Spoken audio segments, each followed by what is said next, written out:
अध्यक्ष महोदय, माननीय प्रमुख पाहुणे, सन्माननीय मुख्याध्यापक, वंदनीय गुरुजन वर्ग, सर्वांना नमस्कार. आज सावित्रीबाई फुले यांची जयंती आपण बालिका दिन म्हणून साजरी करतो. प्रथम मी सावित्रीबाई फुले यांच्या महान जीवन कार्यास नमन करते.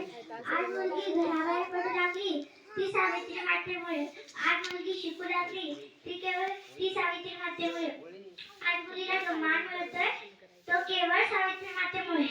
सावित्री मातेने आणि त्यांचे पती महात्मा फुले यांना साथ देत मुलींसाठी शाळा सुरू केल्या. हे काम करत असताना काही लोकांनी त्यांच्या अंगावर शेण टाकल्याची खट टाकतात त्यांचा अपमान केला. तरी सावित्री माता घाबरल्या नाही. त्या लढत राहिल्या. मुलींच्या शिक्षणाचे कार्य करत राहिल्या. शेवटी म्हणावेसे वाटते, धन्य ती सावित्री माता जिने मुलीला घडवले.